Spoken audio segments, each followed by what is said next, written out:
Good morning बच्चों। Class 12th में आज हम पढ़ेंगे हार्डी-सूल्जे नियम। और यह नियम क्या होता है? यह नियम स्कंदन के नियम पर आधारित होता है, अर्थात स्कंदन से संबंधित होता है। इस नियम से संबंधित दो नियम थे। जो पहला नियम था वह नियम कहता है कि किसी भी कोलॉइड को स्कंदित करने के लिए मिलाए गए वैद्युत अपघट्ट की प्रकृति या मिलाए गए अपघट्ट के वे आयन सक्रिय होते हैं जिस पर आवेश कोलॉइड के विपरीत होता है। ठीक है, तो कहा गया कि इसमें जो है स्कंदन के लिए पहला है स्कंदन के लिए मिलाए गए वैद्युत अपघट्ट के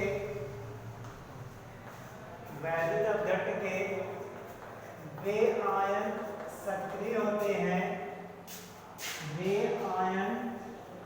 सक्रिय होते हैं जो कोलॉइड के आवेश के विपरीत होते हैं। पहला नियम क्या है कि इसका जो है किसी भी कोलॉइड को स्कंदित करने के लिए वे जो है मिलाए गए वैद्युत अपघट्ट के वे आयन सक्रिय होते हैं जो कोलॉइड के आवेश के विपरीत होते हैं। दो चीजें हैं कि वैद्युत अपघट्ट की प्रकृति पर निर्भर करेगा और वह जो चार्ज उसका होगा वो कोलॉइड के आवेश के विपरीत होगा। फिर सेकंड नियम कहता है कि कोलॉइड को स्कंदित वाले आयन, किसी भी कोलॉइड को स्कंदित करने वाले आयन की स्कंदन क्षमता, कहने का मतलब सेकंड है कि आयन की स्कंदन क्षमता उसकी संयोजकता पर निर्भर करता है। उसकी आयन क्षमता आयन की संयोजकता पर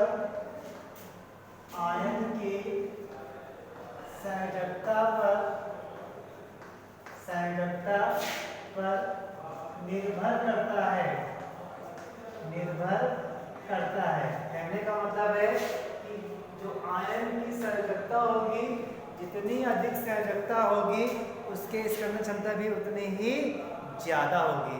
कहने का मतलब है कि आयन की संयोजकता कहा गया। ये देखिए, आयन की संयोजकता जितनी अधिक ज्यादा होगी उसकी स्कंदन क्षमता भी क्या होगी? उतनी ही ज्यादा होगी। कहने का मतलब है कि संयोजकता प्रोपोर्शनली होता है स्कंदन क्षमता की। जैसे संयोजकता बढ़ेगी स्कंदन क्षमता इसकी क्या होगी? उतनी ही बढ़ती रहेगी। एग्जाम्पल के लिए कहा गया, देखिए जैसे एग्जाम्पल में क्या हमने लिया कि एक हमारा फेरिक हाइड्रोक्साइड है जो कि क्या है, प्रकार से धनात्मक कोलॉइड है। कैसा हमारा है? धनात्मक कोलॉइड है। और इस धनात्मक कोलॉइड को स्कंदित करने के लिए कुछ विद्युत अपघट्ट मिलाए गए और वह देखिए उसका क्रम क्या होगा, उसका ऑर्डर क्या होगा। तो देखिए ऑर्डर के लिए क्या है कि हम देख सकते हैं कि देखिए K4AgCl6 का एक ये हो गया। सेकंड आपका देखिए K3PO4 फिर K2SO4 फिर आपका KCl। देखिए कुछ ये वैद्युत अपघट्ट इलेक्ट्रोलाइट रखे हैं जिनका ऑर्डर लिखना है। तो ऑर्डर का ऑर्डर बटा क्या होगा? इसका ऑर्डर ये होगा। देखिए क्योंकि ये धनात्मक कोलॉइड है तो कहने में हमको इसका ऋणात्मक भाग देखना पड़ेगा। इसका ऋणात्मक जो आयन सक्रिय देख सकते हैं। देखिए अगर उसको देखना चाहते हैं क्या देख सकते हैं? FeCl का 4 में देखिए यहाँ 4 संयोजकता हो गई। यहाँ देखिए PO4 ट्रिपल निगेटिव, देखिए फिर क्या देखिए SO4 डबल निगेटिव, फिर देखिए Cl निगेटिव। देखिए संयोजकता किसकी है? इसकी संयोजकता से ज्यादा है तो इसकी स्कंदन क्षमता भी क्या होगी? सबसे ज्यादा होगी।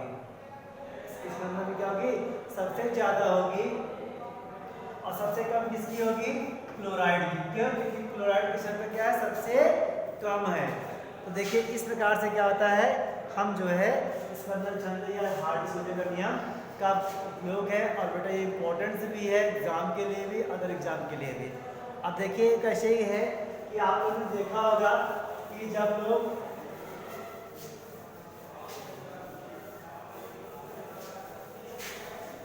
जब व्यक्ति सेविंग करते हैं और या कभी कभी उंगलियां कट जाती हैं तो देखते हैं कि रक्त को प्रवाह को रोकने के लिए हम क्या मिलाते हैं, फिटकरी का यूज करते हैं।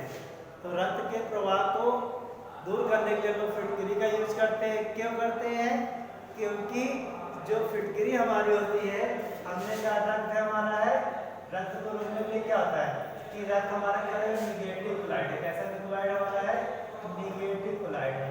और इसको जब क्या होता है, जब बहने लगता है तो बहने के लिए क्या, इसको रोकने के लिए क्या करते हैं हम लोग, फिटकरी यूज करते हैं। तो क्या करते हैं, फिटकरी करते हैं। क्यों, क्योंकि फिटकरी में क्या होता है, इस फिटकरी में होता है एल्युमिनियम 3+।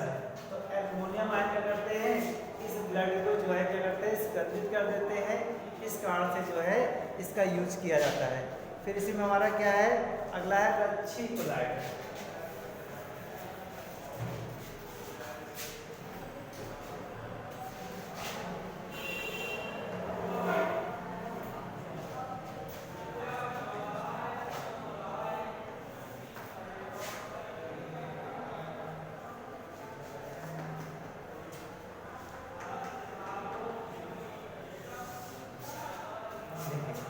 रच्छी कोलाइड क्या होता है, देखिए नाम से हो जाता है रक्षा करना।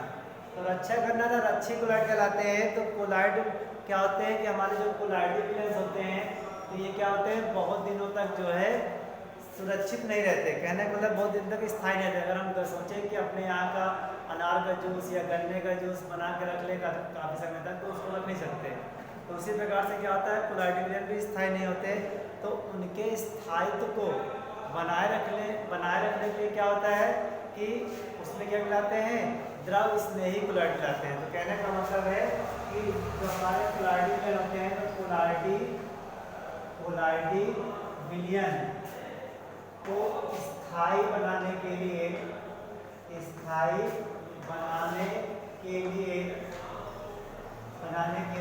इसमें द्रव स्नेही कोलाइड मिलाते हैं। द्रव स्नेही कोलाइड मिलाते हैं। तो क्या होता है, जो द्रव स्नेही कोलाइड होता है, इस कोलाइड की क्या करते हैं, रक्षा करते हैं। इस कोलाइड की रक्षा करते हैं। इसीलिए जो है इन्हें क्या कहते हैं, जो है इन्हें रच्छी कोलाइड कहा जाता है। तो अर्थात द्रव स्नेही कोलाइड क्या करते हैं, अन्य कोलाइड की रक्षा करते हैं। अब इसी में क्या है, स्वर्ण संख्या या स्वर्णांक।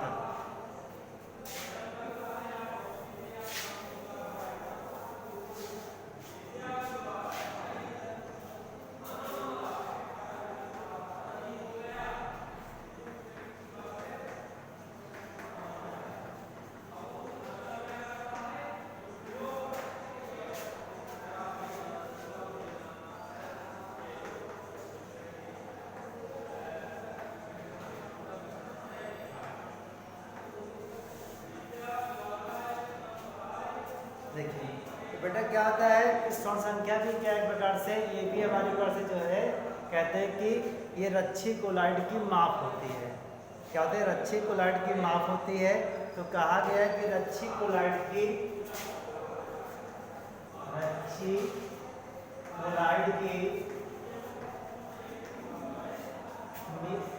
मिलीग्राम में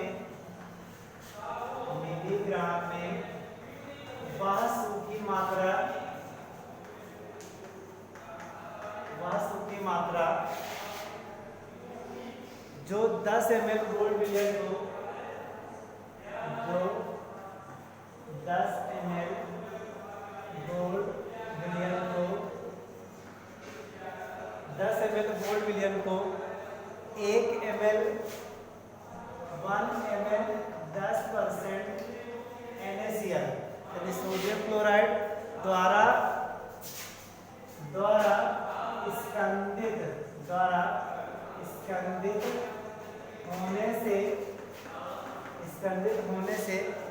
रोके, स्कंदित होने से रोके, उसे क्या कहते हैं? इसे हम लोग स्वर्ण संख्या कहते हैं। क्या कहते हैं इसे? स्वर्ण संख्या कहते हैं।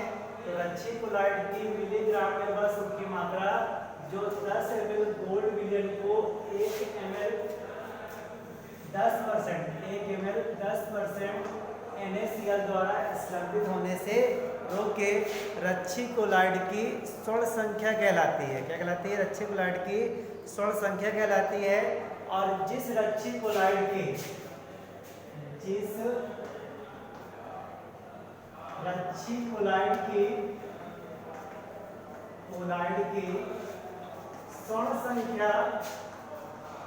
स्वर्ण संख्या जितनी कम होती है उसकी रक्षण क्षमता उतनी ही ज्यादा होती है। उसकी रक्षण क्षमता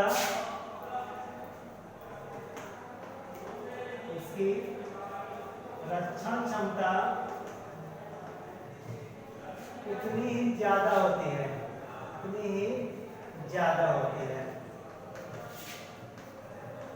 देख सकते हैं कि कहा गया है कि अगर जो है गोल्ड संख्या जिसकी स्वर्ण संख्या कम होगी तो उसकी रक्षण क्षमता उतनी ही क्या होगी? ज्यादा होगी। तो कुछ देखिए, कुछ पदार्थ दे रखे हैं, स्वर्ण संख्याएं दे रखी हैं। तो रच्छी क्लोराइड और उसकी क्या है? स्वर्ण संख्या। पहले देखिए बेटा क्या हमारा जिलेटिन है। पहले हमारा जिलेटिन है। जिलेटिन क्या होती है? 0.005 होती है से 0.01 होती है। फिर सेकंड हमारा है हीमोग्लोबिन। ये रक्त में होता है हीमोग्लोबिन। इसकी बेटा क्या होती है? इसकी होती है 0.01 होती है। 0.01 होती है। फिर हमारा है एल्बुमिन।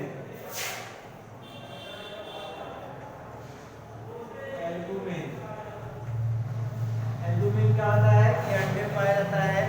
इसका होता है 0.10। फिर इसी में हमारा गोंद है। तो गोंद का होता है 0.15 से 0.25।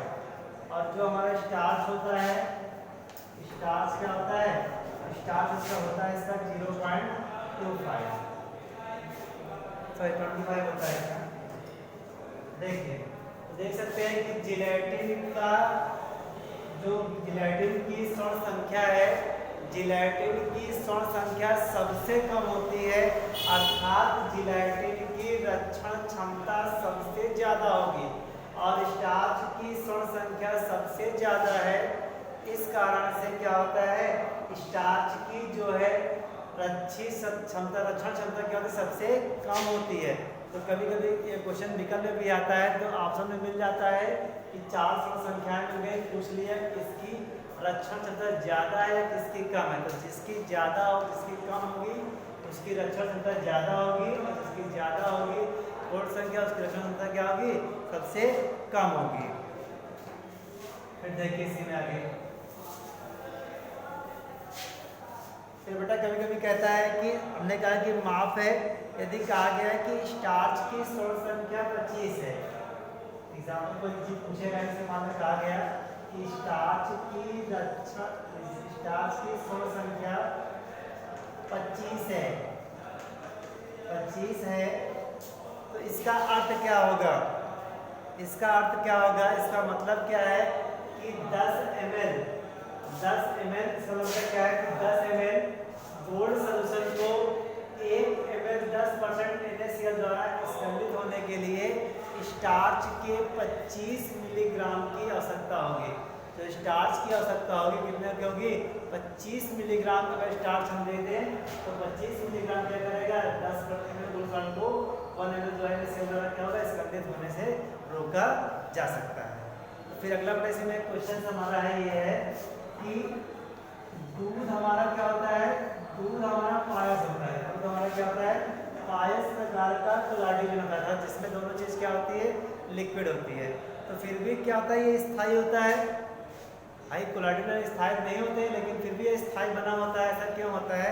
तो होता है क्या है कि दूध में क्या होता है, दूध में हमारे जो है केसीन नामक, दूध में हमारे केसीन नामक प्रोटीन पाई जाती है।